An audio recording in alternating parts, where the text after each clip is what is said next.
नमस्कार, मैं माइकल मेश्राम और आप देख रहे हैं महाराष्ट्र का एकमेव निष्पक्ष निर्भीक डिजिटल न्यूज़ चैनल न्यूज़ प्रभात। और हम लोग हैं महाराष्ट्र के गोंदिया जिले के सालेकसा में, जहां पर गोंदिया देवरी विधानसभा के विधायक शेषराम कोरोटे आज पहुंचे हुए हैं। अर्धनारेश्वर हल्बीटोला मंदिर है, साथ में है आज क्षेत्र के लाड़ने आमदार शेषराम कोरोटे जी। आइए जानते हैं इनसे भी। हाल ही में आपने स्टेटमेंट दिया था, महायुति की सरकार ने जो लाडली बहना योजना लेके आई वो चुनावी जुमला है, और आपके सभाओं में महिलाओं के हाथों में गिफ्ट पैकेट दिख रहे हैं, इस पे क्या बोलेंगे? नहीं, वो तो क्या है कि ये सब हमारी बहना है। हमने सोचे थे कि हम दीपावली में अपने बहनों को, ये तो सब हमारी बहना है और भाई का दिवाली का कर्तव्य गिफ्ट बनता है अभी से कि दिवालियों बहनों को को 2 कुछ ना महीने कुछ और गिफ्ट समय देना। है। तो हम तो अपने बहनों को देंगे ना। हाल ही में लोकसभा के चुनाव हुए और लोकसभा में भारी बहुमत से यहाँ के नए खासदार चुने गए। उनके विषय में आप क्या कहेंगे? बहुत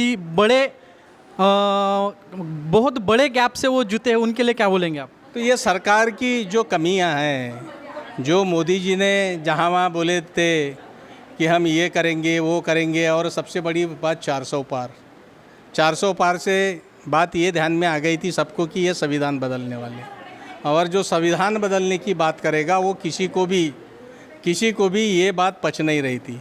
और सभी ने एक ही बात सोचा है कि इस बार मोदी जी को वोट नहीं देना चाहिए, उसके विरोध में वोट देना चाहिए, भारतीय जनता पार्टी के विरोध में वोट देना चाहिए। और यहाँ जो खासदार तो 10 साल का कार्यकाल है, आप लोगों ने भी देखा है कि 10 साल में उन्होंने एक चम्मच भी कहीं सीमेंट डाला होगा तो आप बताइए ज़रा। वो खासदार ने सेंट्रल गवर्नमेंट की बड़ी बड़ी स्कीम लाना चाहिए, बड़े बड़े प्रोजेक्ट सेंट्रल गवर्नमेंट से लाना चाहिए। हमारे कुआँ ढास के लिए मंजूरी, फॉरेस्ट की मंजूरी उन्होंने दिलवा देने को होना था। ये काम, छोटे छोटे काम उनसे नहीं हुए। तो ये भी लोगों का गुस्सा था, ये लोगों का उनके प्रति बहुत आक्रोश था, और वो आक्रोश लोगों ने अपने ईवीएम मशीन में निकाल दिए उसको। और सीधी बात यह है कि इसके वजह से आज हमारे जो खासदार है, नवनिर्वाचित खासदार साहब किरसान साहब, इनको बड़े पैमाने पर 1,40,000 वोट से उनका विजय हुआ, उनको बहुत बड़ी बढ़त मिली। और इसी प्रकार से विधानसभा में भी जनता आप समझ चुकी है, विधानसभा में भी हम 50,000 वोट से जीतेंगे।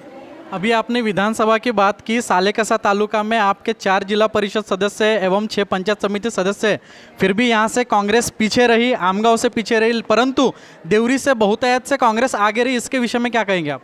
देवरी में तो मैं खुद ही हूँ 17,500 की लीड वहाँ लिया मैंने। हाँ, 19,000 की मैंने लीड लिया। दूसरी बात, पिछली लोकसभा में हम सालेकसा में 8,500 से पीछे थे, अभी सिर्फ 900 वोट से हम पीछे हैं। और आमगांव में हम 18,500 से पीछे थे, लेकिन इस बार हम 5,500 से पीछे हैं। तो ये हमारे लिए पीछे वाली बात नहीं है, हम आगे ही है। हमारा संगठन काम कर रहा है और हम निश्चित तौर पर आने वाले समय में 50,000 वोट से हम जीतेंगे। लोकसभा में संपूर्ण महाराष्ट्र में बड़ी सभाएं हुई, परंतु देवरी विधानसभा में नाना भाऊ पटोले इनकी कोई बड़ी सभा नहीं हुई, एवं दिलीप भाऊ बंसोड़ इनकी कोई बड़ी सभा नहीं हुई। ऐसा कहा जा रहा है, चर्चा ऐसा है कि यहाँ के स्थानिक विधायक कोरोटे, इनकी नाराजी उनसे, इसलिए उन्होंने सभा यहाँ पे नहीं लेने दी। इस पर आप क्या कहेंगे? हमारी कोई नाराजी नहीं, नाना भाऊ हमारे नेता है, प्रदेश के नेता है। एक तो नाना भाऊ को पूरा प्रदेश देखना पड़ रहा है, और नाना भाऊ के पास भी वहाँ प्रशांत जी पडोले थे, उनकी बहुत सारी सभाएं लेना था। हमने नाना भाऊ की सभा ले रहे थे, लेकिन क्या हो गया कि जिस दिन हमने सभा लेना उस दिन बहुत बड़ा तूफान आया था, बारिश आया था, बहुत बड़ी बारिश आ गई थी, और उसी वजह से नाना भाऊ की सभा कैंसिल हो गई। और बात रही दिलीप भाऊ बंसोड़ की, तो दिलीप भाऊ बंसोड़ हमारे जिला अध्यक्ष हैं। अभी उनके तरफ भंडारा जिले में या गोंदिया जिले में ये एक ही विधानसभा है कि जो गढ़चिरौली लोकसभा में आती है, लेकिन उधर 3 विधानसभा है जो गोंदिया जिले में आती है, और वहाँ उनको देखना बहुत ज़रूरी था। मैं यहाँ तो विधायक हुई, मैं विधायक होने के वजह से उन्होंने कहा था कि आमदार साहब आप संभालिए, आप यहाँ देखिए, तो हमने संभाल भी लिए। अपने विधानसभा में हमने लीड भी दे दिए। हमारे को यहाँ किसी भी प्रकार से कोई टेंशन नहीं है। हम तो, हमारे साथ मतदाता है, हम मतदाता के साथ हैं। हमारा डेवलपमेंट बोल रहा है, जिधर उधर आप देख रहे होंगे, चाहे कावरा बांध हो, चाहे चीचगढ़ हो, चाहे हमारा उधर भर्रेगांव हो, चाहे शिरपुर हो, सभी तरफ हमारे रोड रास्ते के काम सभी तरफ चालू है। एक आखिरी सवाल, अभी आपने डेवलपमेंट की बात की, हाल ही में तांदुड़ नगरी में एक बातमी प्रकाशित हुई कि आपने बहुत सारे बोरिंग के भूमि पूजन किए हैं, परंतु भूमि पूजन होने के बावजूद भी बोरिंग के काम हुए नहीं, तो इस पे आप क्या कहेंगे? मैं कोई भूमि पूजन किया नहीं था। बात यह है कि मैंने 100 बोर बनाने का, जैसा ही मैं विधायक बना तो 100 बोर बनाने के लिए मैंने पत्र दिया था और उस समय मैंने 1.25 करोड़ रुपए वो कॉन्ट्रैक्टर को पत्र भी दे दिया था। लेकिन वो कॉन्ट्रैक्टर ही वैसा निकला। वो कॉन्ट्रैक्टर ने कहीं कहीं गड्ढे खोद के रख दिया, वहाँ उसने वो हैंड पंप नहीं लगाया, कहीं जगह हैंड पंप लगाया तो सीमेंट का चबूतरा नहीं बनाया।